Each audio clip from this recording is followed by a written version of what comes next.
They say walls are built to keep enemies out, but sometimes they are also built to keep people in. And sometimes they stand not merely as barriers of stone, but as echoes of fear, ambition, and the eternal human desire to control destiny itself. The Great Wall of China is not just a monument, it is a living timeline written across mountains, deserts, and centuries. It tells the story of a civilization's struggle for security, unity, and survival. Hello, and welcome to the Other Side Stories. Here, we travel beyond the usual headlines to explore the untold tales of world history, mysteries, turning points, and hidden connections that shaped our planet. If you love discovering how the past still echoes in our present, you're in the right place. Let's uncover the other side of history together. It begins not as a single wall, but as many. Long before China became China as we know it, dozens of states rose and fell across its northern plains. Each feared the nomadic horsemen who thundered down from the steppes, the Xiongnu, the Mongols, and countless tribes before them. These warriors were swift, unpredictable, and deadly. Against such raids, the early rulers sought a simple answer: build a wall. During the Warring States period, between the 7th and 3rd centuries BCE, regions like Yan, Zhao, and Qin constructed their own defensive barriers. They built with what they had: tamped earth, reeds, wood, and stones. Crude by later standards, but functional. These early walls were born not from unity, but from division, each kingdom trying to guard itself from the others. Then came Qin Shi Huang, the first emperor of a unified China. When he ascended the throne in 221 BCE, he inherited a land finally drawn together after centuries of chaos.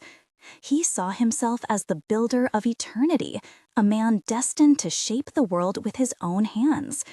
His ambition was not only to unify the people, currency, and script, but also their protection. He ordered the linking of the northern fortifications into one vast defensive line, what would become the early form of the Great Wall. Imagine the scene: thousands upon thousands of laborers, soldiers, peasants, prisoners, marching across unforgiving landscapes. They carried earth, stone, and timber with bare hands and wooden carts. There were no machines, no modern scaffolds, no comfort. Just human will and imperial decree. They worked day and night through burning summers and freezing winters. Many never returned home. Some say their bones were buried within the very wall they built, a legend that has persisted for over 2,000 years. Qin Shi Huang's Great Wall stretched for thousands of li, the ancient Chinese measure of distance. It wasn't a single continuous wall, but a network of ramparts and watchtowers weaving through mountains and deserts. It served both as a military barrier and a symbol of imperial might. But the first emperor's glory was short-lived. The Qin dynasty fell soon after his death, crushed under the weight of its own brutality and ambition. The wall, too, began to crumble in parts. Yet the idea, the concept of the Northern Barrier, never died. Over the next centuries, successive dynasties repaired, rebuilt, and reimagined the wall. The Han Dynasty, which followed the Qin, expanded it westward to protect the Silk Road, the artery of ancient trade that connected China with Central Asia and beyond. Along these walls, caravans carried silk, spices, jade, and ideas, along with whispers of the civilizations they touched. The wall was more than a structure. It was a frontier between two worlds. On one side, the sedentary farmers of the Central Plains. On the other, the nomadic herders of the steppe. Their interactions were not always hostile. There was trade, diplomacy, even intermarriage. But beneath it all, there was tension. The wall embodied that fragile balance between connection and conflict. Centuries later, the northern Wei and Sui dynasties added their own lines of defense, adjusting to shifting threats. But it was under the Ming dynasty, beginning in the 14th century, that the wall took its most recognizable form, the massive stone and brick fortification that still snakes across the mountains today. The Ming emperors, especially after the fall of the Yan dynasty founded by the Mongols, understood the cost of neglecting the frontier. They poured immense resources into fortifying it: brick towers, beacon stations, garrisons, and fortified passes, like Shanhaiguan, where the wall meets the Bohai Sea, and Jiaoguan, the western gate to the Gobi Desert. Under the Ming, the wall became not just a defense line, but an elaborate military system. Soldiers manned its towers, smoke signals relayed messages from post to post in mere minutes. An invasion at the northern border could be reported hundreds of kilometers away before the enemy even advanced.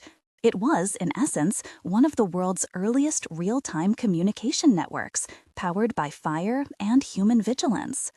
And yet, for all its grandeur, the wall could never guarantee absolute security. History proved that no wall, no matter how vast, can fully protect a nation if its heart is divided. The Mongols and later the Manchus both breached it, not by brute force, but by strategy, betrayal, and timing. In 1644, the gates at Shanhaiguan were opened by a general who sided with the invading Manchus, ushering in the Qing dynasty. The wall, mighty and ancient, stood silent as the empire it guarded changed hands once again. Still, the wall endured. Today, it stretches, depending on how you measure, over 21,000 kilometers across 15 provinces from the Bohai Sea in the east to the dunes of Gansu in the west. But what truly endures is not just the stone, it's the story of those who built it. Imagine the voices of the countless laborers echoing through time, the clang of hammers, the crunch of sand, the crackle of frost beneath their feet. These were not nameless slaves. They were sons, fathers, dreamers, and exiles. Many were forced, yes, but all became part of something larger than themselves. When we walk along the Great Wall today, we're not just walking through history, we're walking on sacrifice. For centuries, Chinese poets and philosophers pondered its meaning. Some saw it as a triumph of civilization over chaos. Others saw it as a monument to human suffering. The poet Du Fo lamented, "Men die for the wall, their white bones exposed to the wild."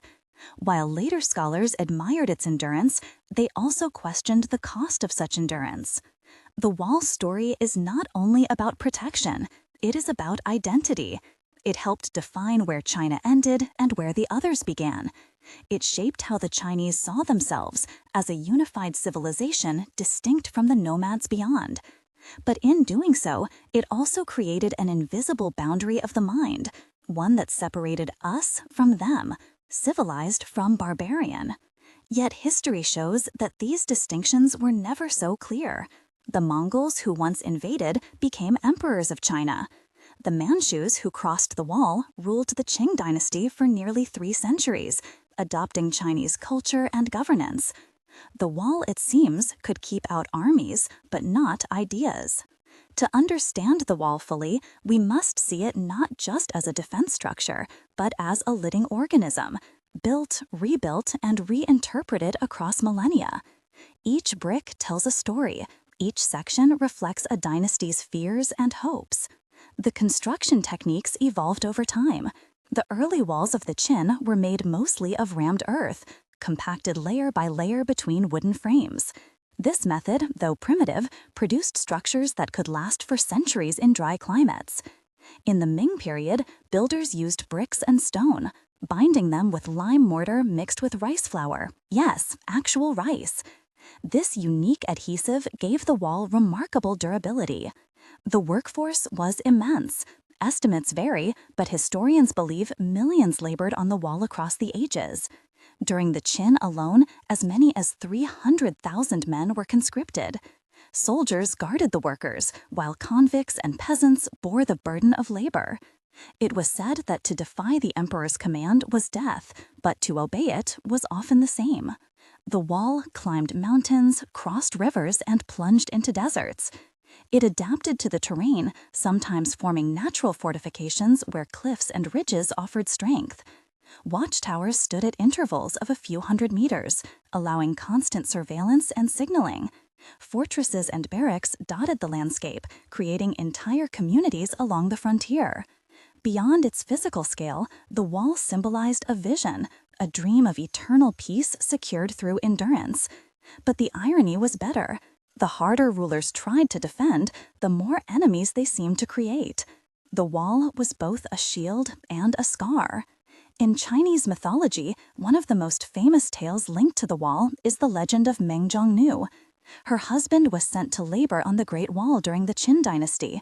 When he died from exhaustion, Meng Zhongnu traveled thousands of miles to bring him clothes for the winter, only to learn of his death. The Great Wall of China stands today like the spine of a giant, stretching over mountains and deserts, a testament to both human perseverance and the inevitability of time. But to truly understand how it came to be, we must go deeper, beyond the bricks and battlements, into the minds of the people who built it and the empires that demanded it. For the rulers of ancient China, the wall was more than just a defensive structure. It was an assertion of control over land, people, and even the forces of nature itself. The northern frontier was vast and unpredictable. It marked the edge of the known world. Beyond it lay the nomads, free, fierce, and unwilling to be bound by any empire. To the Chinese emperors, these horsemen were both a threat and a fascination. They represented everything China was not: untamed, mobile, unconquered. The wall, in many ways, was a psychological line as much as a military one, a statement that order ended here and chaos began beyond. The early builders faced unimaginable challenges. The northern terrain was unforgiving, ranging from rocky cliffs and icy mountain ridges to scorching deserts and rolling plains.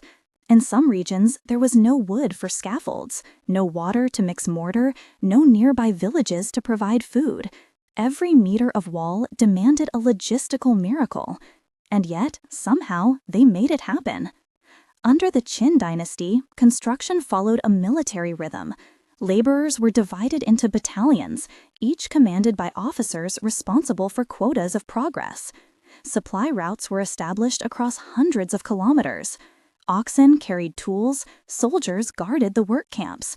The empire's entire bureaucracy turned its gears toward one monumental goal: protecting the north. Archaeological discoveries reveal that early sections of the Qin wall were built using rammed earth, a technique as old as Chinese civilization itself. Workers would pour layers of earth, gravel, and straw into wooden molds, then pound it with heavy rammers until it solidified into compact blocks. In arid regions like Ningxia and Inner Mongolia, these earthen walls survived for more than 2,000 years, outlasting even many stone fortresses elsewhere in the world. The workers' lives, however, were fragile. Historical texts like the records of the Grand Historian describe unimaginable hardship. Men and women alike were conscripted. Many were prisoners, rebels, or peasants whose only crime was debt or disobedience. The conditions were brutal: intense heat, freezing winds, and grueling labor that lasted from sunrise to long past sunset. Disease and starvation claimed many lives. Legends say that every stone of the Great Wall cost one human life. While that may not be literally true, it captures the spirit of the suffering endured. Some sections of the wall became burial grounds for the very people who built them. Their bones, mixed with clay and earth, became part of the wall's foundation, a haunting symbol of devotion and despair intertwined. After the fall of the Qin, the Han dynasty inherited not only the empire, but also its grand vision. Under Emperor Wu of Han, the wall expanded westward, following the Hexi Corridor, a narrow passage linking China to Central Asia. Here, the wall served not only as a defense line, but as a guardian of trade. This was the dawn of the Silk Road. Caravans laden with silk, spices, and jade ventured across dangerous deserts and mountain passes, heading towards Persia, India, and Rome. The wall's garrisons became way stations for merchants, diplomats, and explorers. Fortified outposts provided food, water, and rest, a lifeline across the harsh wilderness. Along these routes, cultural exchange flourished. Buddhism, born in India, traveled eastward along the Silk Road and found its way into the heart of China. Ideas of philosophy, art, medicine, and technology crossed borders that no wall could truly contain. The wall, intended to divide, paradoxically became a bridge, a silent witness to the flow of humanity across centuries. As time passed, different dynasties rose and fell, each leaving its own mark on the Great Wall. The northern Qi, Sui, and Tang dynasties maintained and repaired segments, but it was the Ming dynasty, beginning in 1368, that transformed the wall into the colossal structure we recognize today. The Ming era was one of both glory and anxiety. After overthrowing the Mongol-led Yuan dynasty, the new rulers were determined never to be conquered again. They saw the wall as essential, not only for protection, but for pride. It would stand as a symbol of Chinese resurgence, a reminder to the world that the Middle Kingdom had reclaimed its strength. Unlike earlier walls of rammed earth, the Ming builders used bricks, granite blocks, and lime mortar, often carried up steep mountains by hand. Construction was meticulously planned, with detailed maps and architectural blueprints. Brick kilns were built on site. Lime was mixed with sticky rice to create an exceptionally durable binding material. Some portions, still intact after 600 years, owe their survival to this ingenious mixture. The wall was not a simple line, but a complex defense system. There were watchtowers every few hundred meters, connected by ramparts wide enough for soldiers and horses to move freely. Fortresses were placed at strategic passes, while beacon towers on hilltops relayed smoke signals by day and fire at night. One message could travel hundreds of kilometers within hours, a communication network unparalleled in its time. Every section of the wall had its purpose. At Batadal, near modern-day Beijing, the wall was heavily fortified. This was the gateway to the capital, where invasions were most feared. At Jayagugan, in the far west, it marked the empire's edge, a lonely fortress standing at the brink of the Gobi Desert, guarding the trade routes and symbolizing the end of civilization as the Chinese knew it. But despite its might, the wall could not stop every invasion. History's irony returned once more. In 1644, when the Ming general Wu Songui, faced with internal rebellion and external threat, opened the gates at Shanhaigan to the Manchus. The invaders entered, conquered, and founded the Qing dynasty. The wall, built to prevent such a fate, had witnessed its own undoing, not by force, but by human decision. After that, the wall gradually lost its military relevance. The Qing rulers, themselves from beyond the wall, saw little reason to maintain it. Sections collapsed, towers fell, and grass grew between the stones. Yet in the minds of the people, the wall never disappeared. It became a memory, a symbol, a myth. During the centuries that followed, travelers and poets sought the wall not just as a landmark, but as an emotional pilgrimage. The Tang poet Wang Zihuan wrote, "Beyond the Great Wall, the vast desert stretches, where the lone smoke rises straight and the setting sun falls round." His words captured both the isolation and majesty of the northern frontier, a place where man confronts the immensity of nature and time. In the 19th and early 20th centuries, Western explorers, scholars, and soldiers began to rediscover the Great Wall. Maps were drawn, measurements taken, and photographs captured. But what they saw was not just an ancient ruin, it was a marvel of engineering, built without modern tools across some of the harshest terrain on Earth. The British adventurer William Edgar Gale, who walked parts of the wall in 1908, called it the greatest wonder of the world built by human hands. Others compared it to the pyramids of Egypt or the Roman aqueducts. But the Great Wall, unlike any of those, was not built in one age or by one civilization. It was the work of countless generations. Each dynasty added its own bricks, its own stories, its own scars. Today, when we stand upon the wall and gaze across the mountains, we see not just the labor of emperors, but of ordinary men and women whose names history never recorded. Their sweat turned to dust, their dreams turned to legend. In modern China, the wall has taken on new meanings. During the 20th century, it became a powerful symbol of unity and endurance. When the People's Republic of China was founded in 1949, leaders invoked the spirit of the wall as a metaphor for the nation's strength. The famous slogan, Bao Dao Chang Chang Fei Hao Han, he who has never been to the Great Wall is not a true hero, became a rallying cry for perseverance. Mao Zedong himself visited the wall, seeing it not as an ancient relic, but as a living metaphor for China's will to stand tall amid hardship. And decades later, in the age of globalization, the wall continues to embody that balance between pride, heritage, and progress.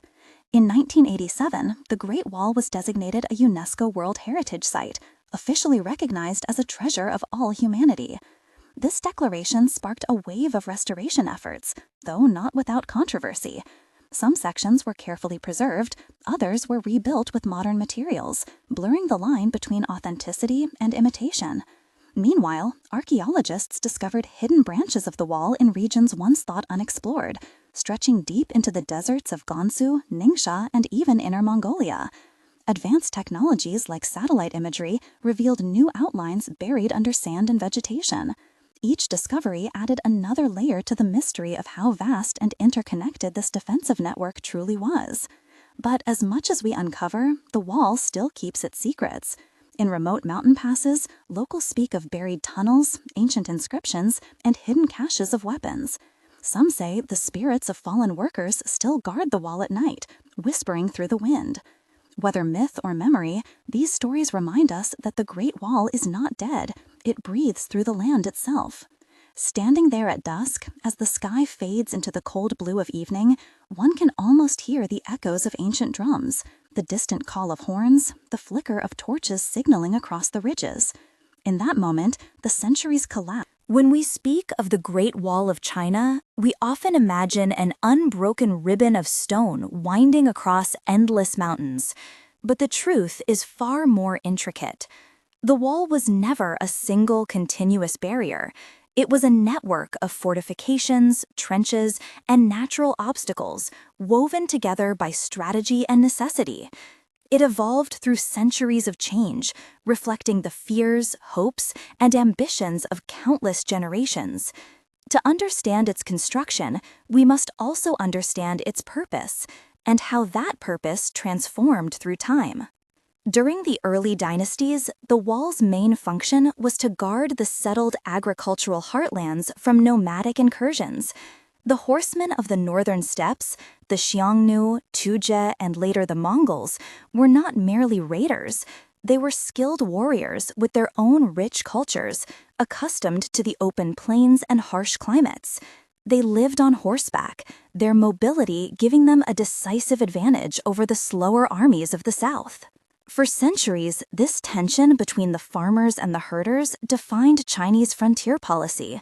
The wall became both a physical and cultural boundary between two worlds, one that cultivated the land and one that roamed it freely. The Chinese emperors believed that by erecting a solid boundary, they could control not only the raids, but also the trade and diplomacy that occurred along the frontier. The wall, therefore, was never purely military. It was administrative. Gates and passes served as custom stations, where merchants paid taxes and officials monitored movement.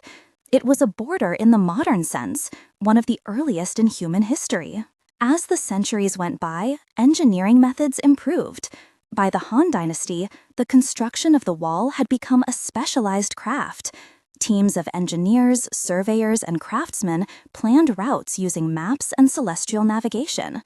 They adapted to the terrain, exploiting cliffs and rivers to minimize the need for materials. Where earth was plentiful, they used rammed clay. Where stone abounded, they quarried it directly from the mountainsides. Every region left its signature in the wall's design. In Gansu, you find thick earthen ramparts darkened by centuries of wind and sand. In Hebei and Beijing, the Ming Wall gleams with gray bricks and ornate watchtowers. In Inner Mongolia, only traces remain, faint ridges fading into the desert horizon. Each section tells its own story, some built to defend, others to mark pride, power, or prestige. The life along the wall was equally complex. Soldiers stationed there were not only guards, but settlers. They farmed the nearby land, raised families, and lived in garrisons for years. These border communities developed their own rhythms, blending military discipline with daily survival. The echoes of their lives, pottery shards, cooking stoves, arrowheads, still lie buried beneath the soil. Historical records tell us that even emperors visited the wall to perform rituals of protection. The act of standing upon the frontier, gazing into the vast unknown beyond, held both political and spiritual meaning. It was as if to say, here the world of order ends and the realm of uncertainty begins. And yet, beyond that line, life went on. Nomads traded livestock for silk and grain. Diplomatic envoys passed through the wall's gates, bearing gifts and treaties. The wall did not stop interaction. It shaped it. One of the most remarkable aspects of the Great Wall's history is how it blurred the line between defense and diplomacy. During peaceful times, it became a symbol of cooperation. Merchants and travelers moved freely, paying tolls and exchanging goods. During times of war, those same gates closed, and the wall transformed into a fortress of vigilance. The wall, therefore, is not just a military relic. It is an embodiment of adaptation. It changed with the winds of history, expanding or decaying with each dynasty's strength. When the Tang dynasty ruled, China was open and confident. The wall was neglected, for the empire had extended deep into Central Asia, controlling lands far beyond its traditional borders. But when the Tang collapsed, chaos returned, and with it, the need for the wall once more. The Song dynasty, rich in culture but weak in military strength, relied on diplomacy rather than construction. They paid tribute to the Khitans and the Jurchens, believing peace could be purchased with silver and silk. But the illusion did not last. Then came the Mongols. Under Genghis Khan and his descendants, the Mongols swept across Asia like a storm. No wall could withstand their speed or ferocity. Their cavalry outmaneuvered armies. Their strategies outsmarted fortresses. By 1279, the Yuan dynasty, ruled by the Mongols, unified China once again, this time from the north. For nearly a century, the wall lost its purpose, as the conquerors no longer needed to defend against themselves. Yet when the Mongols fell, the Chinese rebuilt what they had once feared. The Ming dynasty, born from rebellion against the Yuan, learned from the past. They understood that to secure their empire, they needed to control the frontier once more. Between the 14th and 17th centuries, they launched one of the greatest construction projects in human history, rebuilding and reinforcing the wall with stone, brick, and mortar.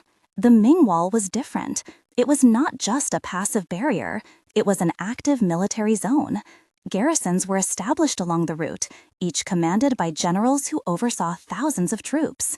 Signals were transmitted by smoke during the day and by fire at night, a system so efficient that a warning could travel from one end of the empire to the other in a single day. Behind the wall lay roads, granaries, and supply depots. Entire towns were built to sustain the soldiers. Farmers, known as Tuntian, cultivated the land, providing food for the garrisons. In effect, the wall became an entire ecosystem, a living organism stretching across thousands of kilometers. But its maintenance was expensive. The Ming emperors struggled to fund the endless repairs, and corruption often undermined their efforts. Some officials pocketed funds meant for construction. Others used cheap materials, leaving sections weak and brittle. Even so, the wall stood as a statement of power, a monument proclaiming that the Ming dynasty had reclaimed China's dignity from the Mongols. When foreign envoys visited China, they were often shown the Great Wall as proof of imperial might. For centuries, it was the most recognizable image of Chinese civilization, a line so immense it could be seen from the heavens, or so the legend went. That myth, that the Great Wall is visible from space, is in truth an exaggeration. Astronauts have confirmed that it is extremely difficult to see with the naked eye, as the wall's materials blend with the natural colors of the landscape. Yet the fact that the myth exists at all shows the wall's symbolic power. It feels cosmic, as if it belongs not only to the Earth, but to the story of humanity itself. And perhaps it does. Because the Great Wall was never just about China's past. It has always spoken to a universal theme, the human urge to build something that lasts beyond our lifetime. Every stone, every battlement is a declaration of existence, a message to time itself. We were here. We stood guard against the unknown. When foreign invaders, from Huns to Manchus, crossed it, the wall did not fail, it endured. Even when its towers fell silent and its watchtowers crumbled, it continued to live in the hearts of those who believed in its purpose. By the 19th century, as China faced the pressures of colonialism and modernization, the wall took on a new meaning. It became a symbol of nostalgia, a reminder of a time when China's destiny was its own. Poets wrote of its desolation, travelers mourned its decay, yet all admired its majesty. In the 20th century, when the world once again looked eastward, the wall stood as a bridge between the ancient and the modern. During the Republican era, explorers mapped it anew. After the founding of the People's Republic, it became a source of pride, a national treasure that embodied endurance through turmoil. In the 1970s, as China began to open its doors to the world, the Great Wall became a global icon. Tourists from every continent climbed its steps, gazing out across the mountains where emperors once looked for enemies.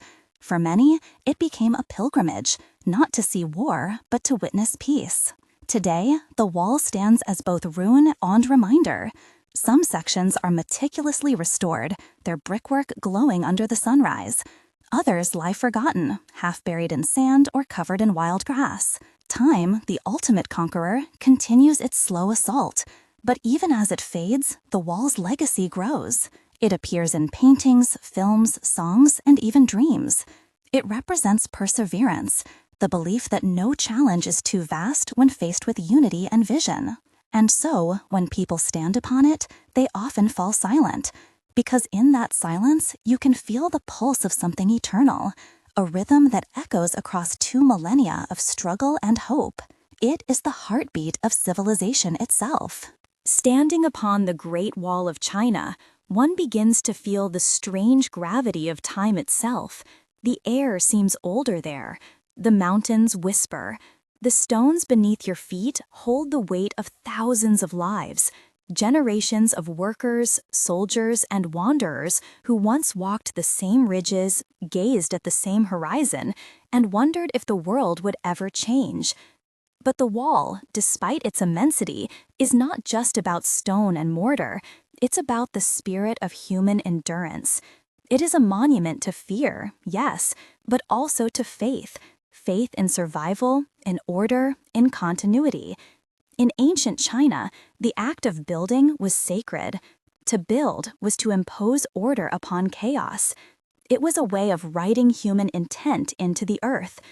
Temples reached upward to the heavens, palaces asserted authority over cities, and the Great Wall stretched outward to tame the wilderness itself. The construction process was as varied as the land it crossed. In mountainous regions, builders used quarried stone. In desert zones, they layered reeds and sand, forming sturdy earthen blocks.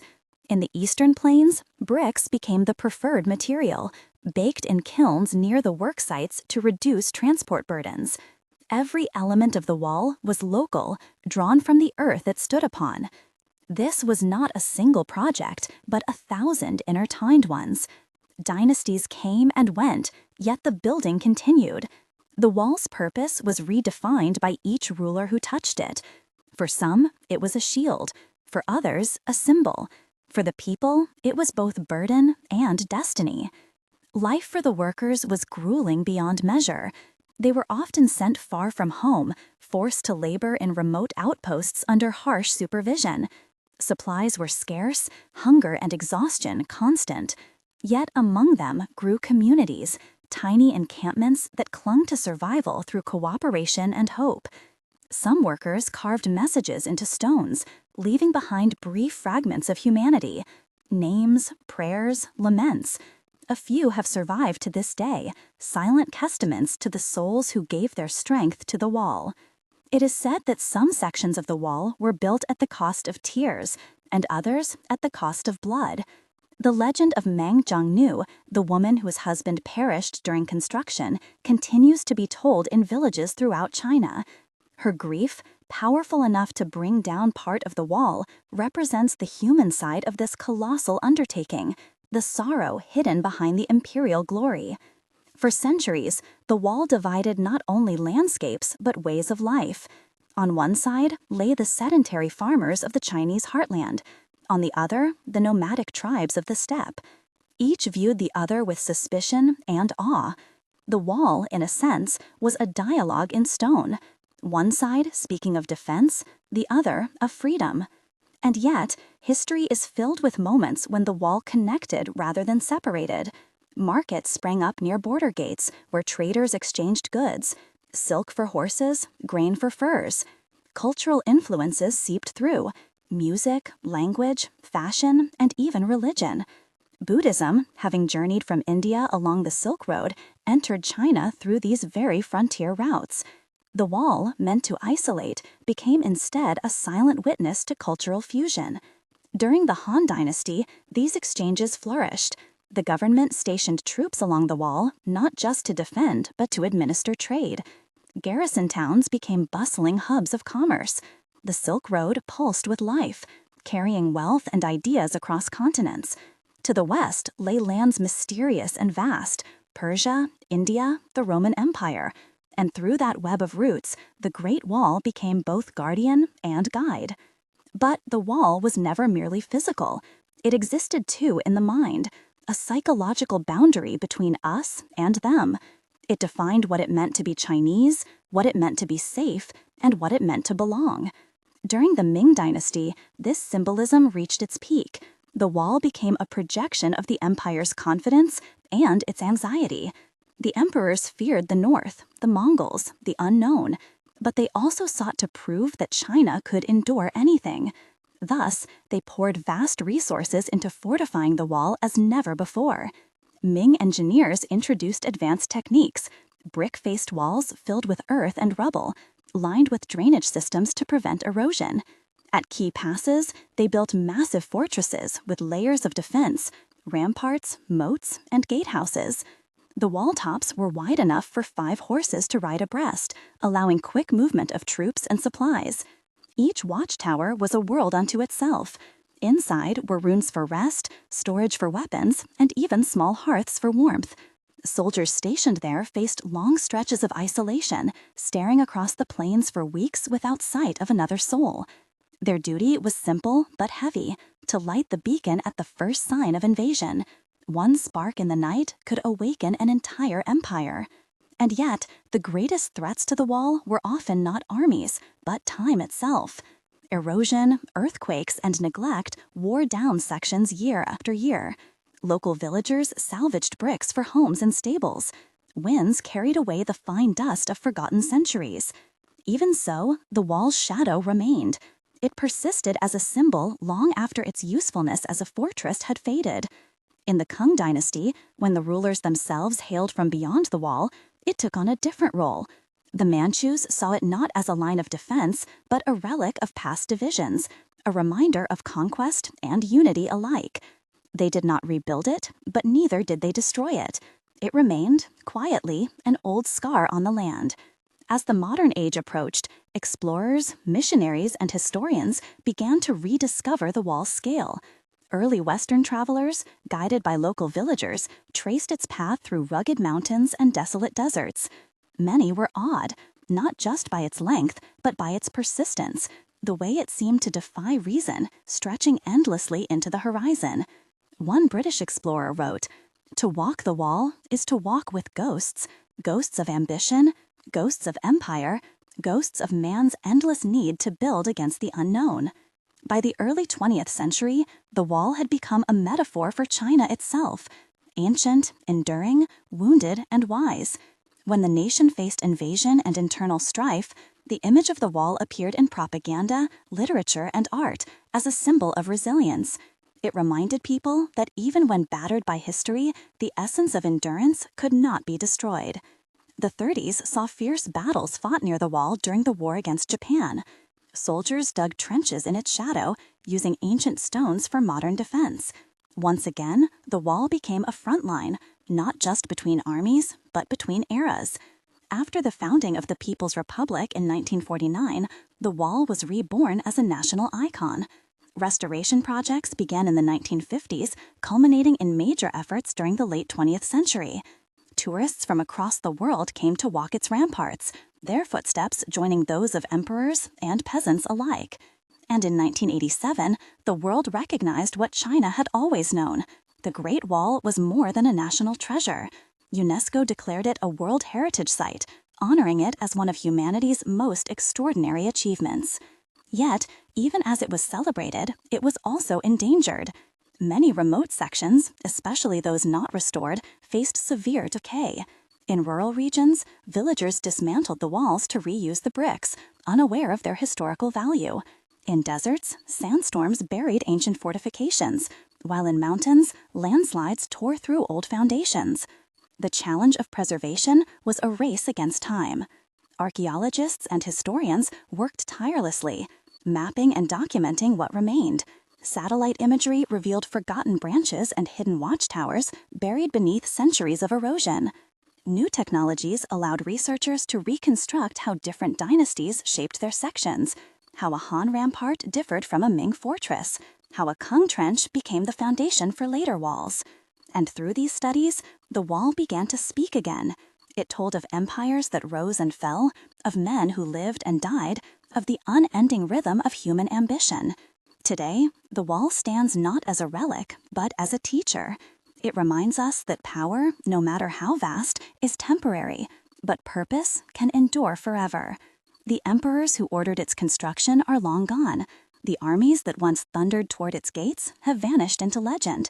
Yet the wall remains, whispering across the mountains. This is what we built. This is what we believed. It is no longer a line of defense. It is a line of memory. And for those who walk it, step by step, wind biting at their faces, hearts echoing in the silence of stone, it is impossible not to feel humbled. Because the Great Wall is not simply a monument to what humanity has achieved. It is a reminder of what we can endure. At dawn, the wall is silent. The mist rolls through the mountains like drifting ghosts, wrapping around the watchtowers and dissolving into light. There is a stillness there, a sacred hush that feels almost timeless, as if the earth itself remembers what once was. The Great Wall of China, stretching beyond sight, is more than an architectural wonder. It is a living monument to the human condition, our courage, our fear, our need to endure. To stand upon it is to touch 2,000 years of history with your hands. Every stone, every crack, every weathered stair has felt the weight of countless footsteps. Soldiers, laborers, emperors, wanderers, and now travelers from every corner of the world. For the people of ancient China, the wall was both protector and prison. It defined who they were and who they were not. Inside, there was civilization, outside, the unknown. Yet even that distinction was never absolute. Beyond the wall lived people too, families, traders, and dreamers who looked upon the same stars. This is perhaps the greatest irony of the wall. Though built to divide, it became a bridge across centuries of human experience. Long after its military purpose faded, it continued to shape China's identity. The Great Wall became a symbol of perseverance, of unity against adversity. When foreign powers invaded, it became a metaphor for defense. When China modernized, it became a metaphor for endurance. In every era, the wall took on new meaning, yet it always stood for the same truth, that what unites people is far stronger than what divides them. Even in literature and art, the wall has never ceased to inspire. Poets wrote of its grandeur and sorrow. Painters captured its endless curves across the mountains. Modern filmmakers portray it as both a wonder and a warning, a reminder that human ambition, when driven by fear, can build miracles that also become monuments to suffering. But beyond all interpretations, the wall remains profoundly human. Archaeologists studying its layers often describe it as a timeline etched in earth. You can trace the progression of dynasties by the very materials used. The coarse, rammed earth of the Qin, the gravel and reeds of the Han, the stone bricks of the Ming. You can see, literally, the hands of history in its foundation. Some portions still bear inscriptions carved by workers. Simple marks, a name, a date, a phrase of hope. These are not the words of emperors or generals, but of common people. And it is their story, not the rulers, that truly endures in the Great Wall's shadow. Imagine one of those laborers, a young man from a distant village, torn from his home to build a fortress he barely understood. His hands are blistered, his clothes torn. Each sunrise brings another day of lifting stones, packing earth, hauling water. At night, he lies under a cold sky, thinking of his family far away. He has no legacy, no monument to his name, only the wall before him. And yet, in a way, he built something eternal. For without his labor, there would be no Great Wall. Without millions like him, history would have no memory of such endurance. That is the quiet power of the wall. It transforms anonymity into immortality. When the wind howls across its ramparts, it is as if those forgotten voices still speak. They tell us that even the smallest effort, when part of something greater, can echo through the ages. Centuries later, travelers from around the world began to climb the wall, not to defend it, but to seek its story. Some come as historians, others as pilgrims. They find in its stones not conquest, but connection. A reminder that every civilization, in its own way, has tried to build walls against uncertainty. From Berlin to Jerusalem, from the borderlands of empires to the firewalls of our digital age, humanity has always sought safety behind barriers. But the lesson of the Great Wall is clear. No wall lasts forever, and none can truly separate what is bound by human spirit. In the end, the Great Wall's legacy is not one of isolation, but of endurance. It teaches us that strength does not lie in division, but in the ability to persist, adapt, and rebuild. As China continues to modernize, the wall stands as a reminder of where it all began, of the centuries of struggle that shaped a civilization. In the age of satellites and skyscrapers, bullet trains and digital borders, the wall still whispers to those who listen. You can move forward only when you remember where you've been. In recent decades, massive restoration efforts have sought to preserve what remains. Teams of conservationists climb remote mountains, carrying tools and stones by hand, rebuilding fallen towers, and protecting fragile earthen sections from erosion. Local villagers are hired to patrol the wall, reporting damage and preventing looting. And yet, nature continues to reclaim it.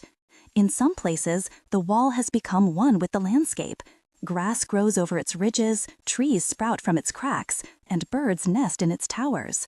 It is returning, gracefully, to the earth from which it came. Perhaps this is fitting, for the wall, though built to resist, was always destined to surrender. Not to enemies, but to time. It has survived empires, revolutions, and wars. It has witnessed the rise of cities and the fall of kingdoms. It has stood through thunder, rain, and centuries of wind. And still it endures, imperfect but unbroken, fading but never forgotten. When you walk along the Great Wall today, especially in the quieter, unrestored sections, you can feel this duality, the strength and fragility intertwined. The stones crumble underfoot, yet the view stretches endless. You can almost hear the whispers of centuries past. The wall is not a straight line. It bends, twists, climbs, and falls with the land. In that, it mirrors life itself, full of struggles and triumphs, detours, and endurance. It is easy to marvel at its scale, but harder to grasp its meaning. For the Great Wall is not simply a Chinese story. It is a human story. A story of ambition and endurance, of creation and decay, of walls we build and the ones we learn to tear down. In this way, the wall remains alive. It evolves with every generation that gazes upon it, every traveler who takes a step along its ancient path, every child who learns of it in a classroom and dreams of the past. And perhaps that is what makes it so enduring. It doesn't belong only to history. It belongs to the imagination. When night falls upon the wall, the stars begin to glow over its endless ridges. The same constellations that guided the ancient builders now shine above modern visitors. The silence deepens. The wind hums softly against the stones. And for a moment, time seems to stop. You stand there, between earth and sky, and realize that the wall is not just something to see, it's something to feel. It is the pulse of humanity laid bare, the eternal reminder that everything we build, whether walls or dreams, begins with the same thing, the will to endure. So, what does the Great Wall teach us? It tells us that protection comes not from height or length, but from unity. That no matter how strong a wall may be, it is people who give it meaning. And that history is not made by emperors alone, but by the millions of hands that shape the stones of their vision. The wall's true legacy lies not in separation, but in connection, between past and present, earth and sky, hope and hardship. And perhaps, as we look upon its vastness today, we are reminded of a deeper truth, that humanity's greatest strength has never been the power to build walls, but the courage to rise above them. Because long after the mortar crumbles and the stones return to dust, the spirit that built the wall, the desire to protect, to endure, to belong, will continue to live within us all. That is the real Great Wall, not the one made of stone, but the one built in the human heart. Thanks for watching The Other Side Stories. If you enjoyed this journey through history's hidden paths, don't forget to like, subscribe, and share with fellow explorers. Your support helps us bring more forgotten stories to light. Until next time, keep wondering about the past that shapes our future.